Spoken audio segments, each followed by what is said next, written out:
Welcome to the big show. Today we're going to talk about the one thing you don't want to do when dealership pre-tax profits are down 33%. Do not do this one thing. Also, there's a funny thing that happened in Albuquerque, New Mexico at a Toyota store, and much, much more coming up on this edition of Service Drive Revolution.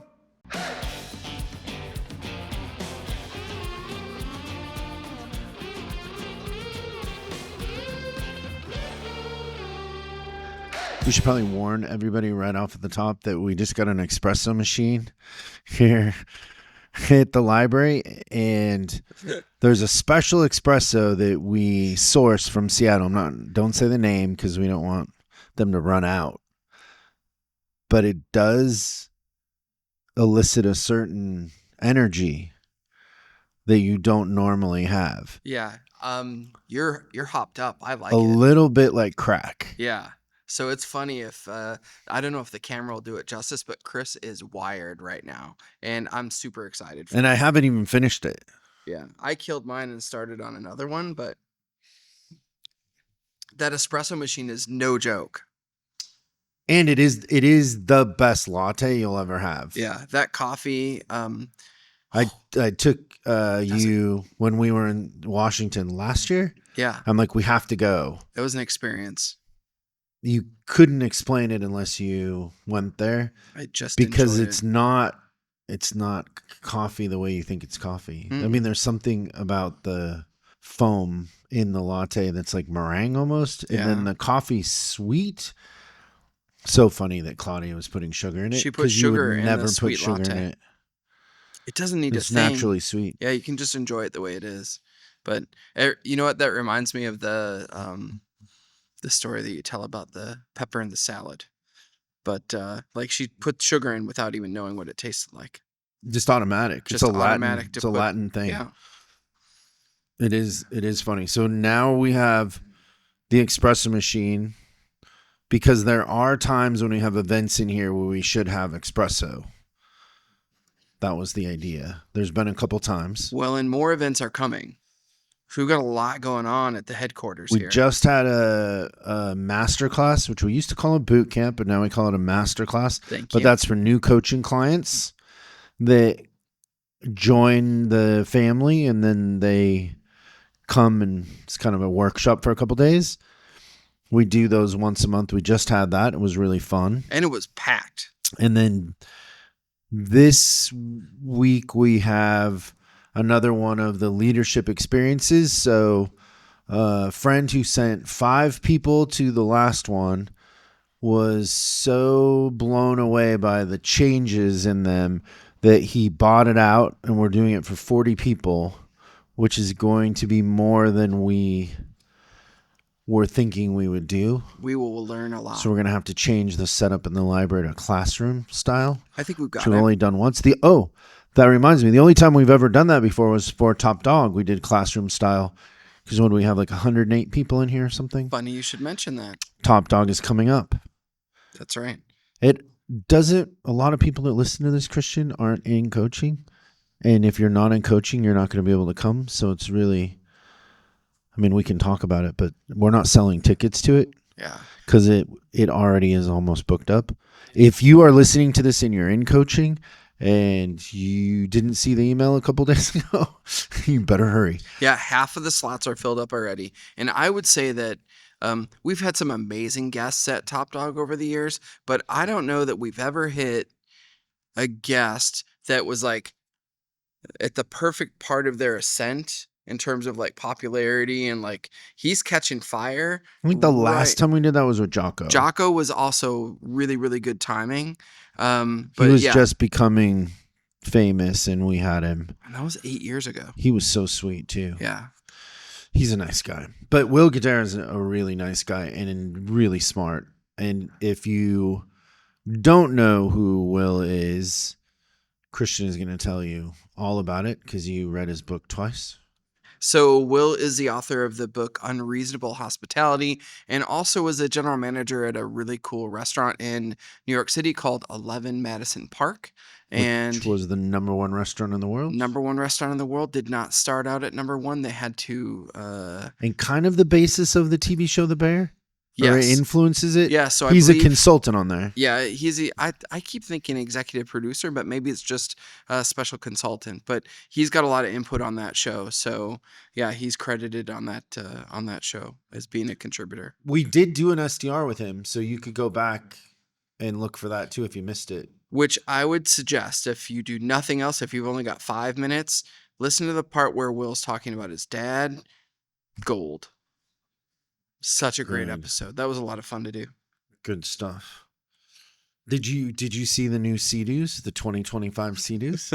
Only because It was on my screen in the office. he has a giant TV in his office, and the 2025 Sea-Doo lineup would just happened to be on there. When So I now walked in. all of them are 325s, which is great. I don't have to buy the red one because I never wanted the red one. I was trying to figure out vinyl Yeah. for them, but I think next year I don't know if I need to trade them both in, but I'll trade one in, and I'll get the 325, kind of like the one I have, I think. But I'm excited about that. I think you'll be happy. They come in normal colors. Yeah, they look good on the screen. Red's too much. What were those white? Those blue and white? Yeah. I've never been a red. I've never had a red car. I'm really leaning towards a red car. I know you were saying that. I know. It's Just weird. bring that midlife crisis full circle. That's right. If only I could make it a Why don't you start a red unbuttoning Corvette. your shirt a little more? Yeah. Show some of that chest hair. I was thinking about growing chest hair, but why don't you I get don't know. why don't you get a gold chain? Oh yeah. This is a good idea. Right? I could my ears are pierced. I could go and put earrings back in my ears. I think everybody would love that. They would support that. There's no doubt that I wouldn't be a handsome devil with earrings, chest hair, and a gold chain. Would you do like a diamond stud or would you do like a hoop? So probably diamond stud and gaudy diamond stud. Like you're in the NFL kind of? Yeah, total. That gold chain, the earrings. Yeah, I'm gonna be like Travis Kelce. Does he have earrings? He better. I don't think he does. Oh, I'm not sure. sorry, Travie. Okay, so Top Dog, Wilgadare, we talked about that. What's in the news?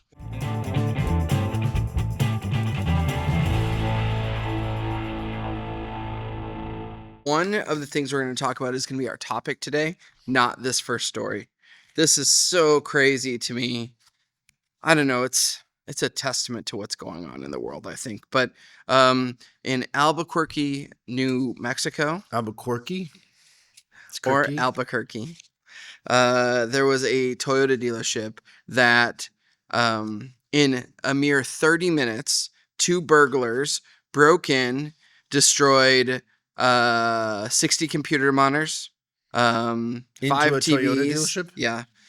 Caused $100,000 in damage. A Toyota dealership employee in New Mexico is accused of causing $100,000 in damage to the store during an overnight break-in. The vandalism appears to have been an act of revenge by the 20-year-old and a friend whom the store had recently fired. Imagine how that sofa discussion went before they were like, hey, what are you doing?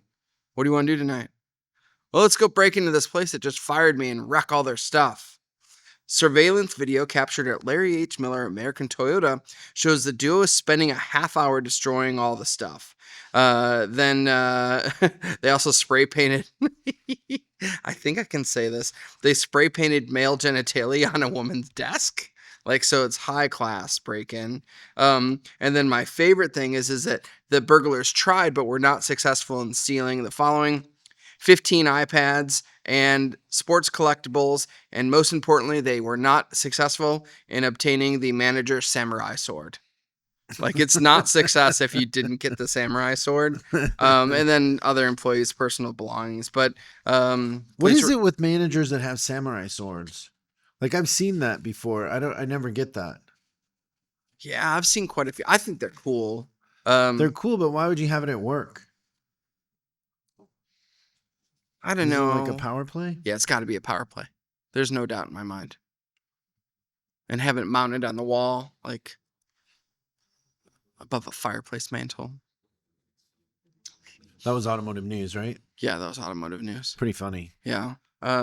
Do you think those kids go to jail, or do they do like they do here in California and just let them out? I don't know. $100,000 is a lot of damage. That's got to be felony criminal damage to property, right? Oh wow. And then breaking and entering and all that stuff too. So I don't know. I think they could be in a bit of trouble. Would be my thought. So that yeah. So interesting. I don't know. It's part of this problem is I've never been fired before. But had I gotten fired in my 20s, the thought to go and destroy the place that fired me never would occur to me. It's like I don't know how that goes to that.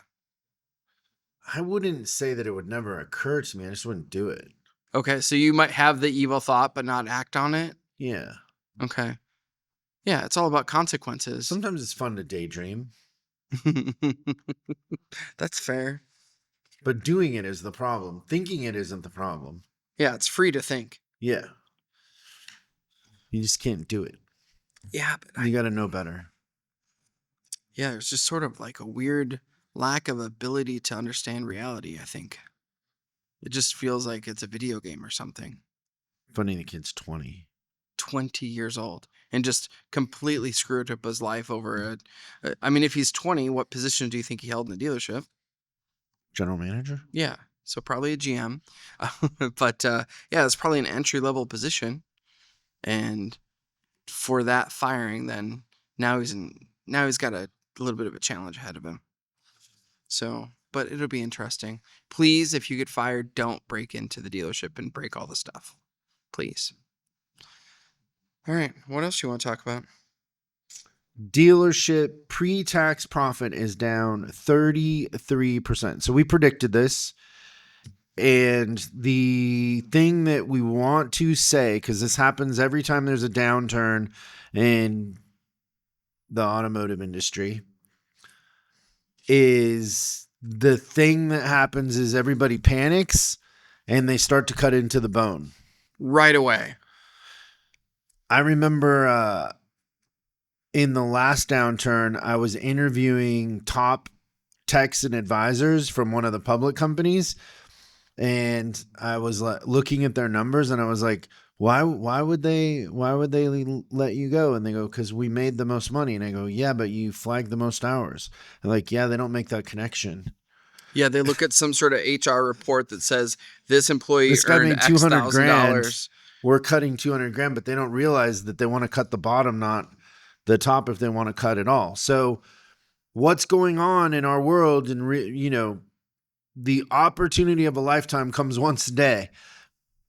Customers are keeping their cars longer because you can tell by the sales volume they're not buying new cars. They're buried in the ones that they have, which forces them to maintain and repair what they have. So the average car, we talked about this the other day, is 14,000 miles. It might hit 15. No, 14 years old. Oh yeah, 14 years old. It might hit 15. The thing to do in this sort of situation is to start marketing fixed ops, like going after it. Get good at finding those customers online, marketing fixed ops, and grow it. Don't shrink it. Mm-hmm. I know the tendency is to run scared. I mean, how many dealers furloughed technicians during COVID and then immediately regretted it? A lot of them, for sure. And don't do that again. You can grow it. Like the opportunity to gain market share, and when sales turns around to have a bigger customer base, is right in front of you. All you have to do is be strategic and execute. That's it. Don't panic and run. If you panic and run, your sales aren't coming back anytime soon. Like it probably won't be until later next year. Depending on how the election goes, it might be longer than that. But people are putting miles on cars and they're not trading them in for tennis shoes. In the words of the late Bob Crevier, people are not trading their cars in for tennis shoes. That is one of my favorite things. They're driving more, actually. That's right. So there's the opportunity from the customers coming in. There's also, and I think that this was something that I saw in 2020, is that you have to understand that as much as we can talk about not panicking, people are going to panic, which means that some really talented people are going to come available. Oh. So this is the time where you can build an all-star team to take the best care of customers. And it's so funny to me that like the strong will just get stronger. And these downturns like this are my favorite time for fixed ops. It's like it's once every 15 years that fixed ops gets to be a star. This is that time. Like it's here, and the profitability, if you're not making, really healthy profit in service and parts right now, you're missing the ball on the ability to make your dealership sustainable. So with that, it comes at the value of the product that we sell. So if I've got the best team, the best techs, the best advisors, the best parts department personnel, and then the ability to get customers in and out in a very fast method and communicate with them really well, it's literally the rich will just get richer. But there's going to come a point where if you don't have your fixed ops set, when everybody else is 30 steps ahead of you, it's going to be tough to keep up. And the starting point, I think, for you is to raise your standards now.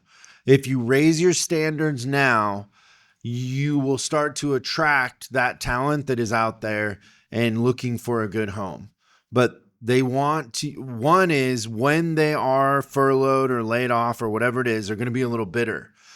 And so you need to be able to talk their language, and they need to know that when they come in, that you're holding yourself to a different standard, which means you are set up to gain market share in these situations, not contract. I don't know how many times we've had a client come into coaching and we've gone into a store and we literally had to hire back everybody they just got rid of. Like, it makes no sense to let technicians go. Like, you need more techs, not less techs. You had to do with that with Coach Vicky's store, where it was techs. Twice. Porters. Support staff got let go. Yeah, advisors got let go too, right? Yeah, there were a couple other stores then that stopped washing cars. They were doing all kinds of weird stuff. Yeah. And just trying to figure out how to cut. And if you went and watched that, it flipped so quick that we were adding on top of that. Right. Yeah, because the part of the equation nobody is taking into consideration with those cuts is that the customer still needs service. And the secret is answer the phone. What? Like, focus on the stuff that matters.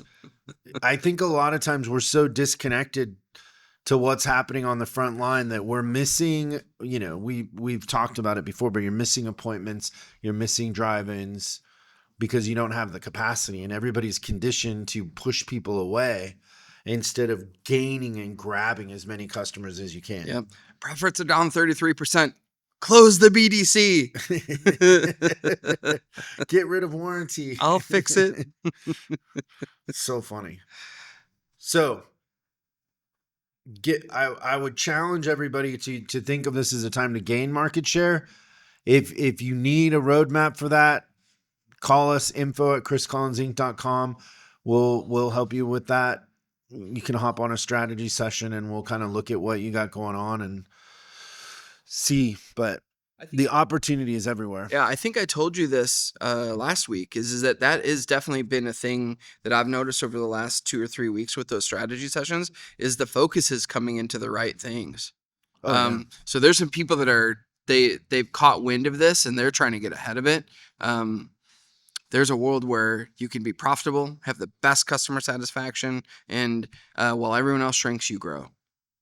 Why not be that one? Don't be the one that panics. Panicking and running scared is the easy way out, which actually is death. It's not the easy way out. It's awful. It's finality. Your hair would be on fire. Nobody likes hair on fire. Check out those 2025 Sea-Doos, 325. I feel like Sea-Doo should give you some sort of like Service Drive Revolution sponsored by the 2025 Sea-Doo. Like they should. I'm lucky if they'll book me 2 weeks out. Like they don't care. You're just a customer at that point, right? What we should do is buy a dealership. That's what we should do.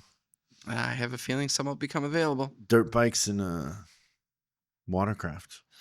Especially up there. in Washington, that's got to be a great place to have a power sports Oh, I dealership. love it. And the people are fun. Like, it's a fun environment. Yeah. And they're serious about their power sports. Okay, everybody, do us a favor. Have a great week. Don't panic. This is the time for Fixed Ops to step up, and we'll see you next time on Service Drive Revolution. Thanks so much for watching this episode of Service Job Revolution. We're uploading new stuff every day, so make sure you subscribe and click the bell icon so you don't miss out. If you have a question you'd like us to answer on the show, call 8333-ASK-SDR and we'll answer your question on the show. That's 8333-ASK-SDR. For special deals on our books and training, head over to offers.chriscollinsinc.com. Now that's offers.chriscollinsinc.com. I'm Chris Collins, and I'll see you in the next video.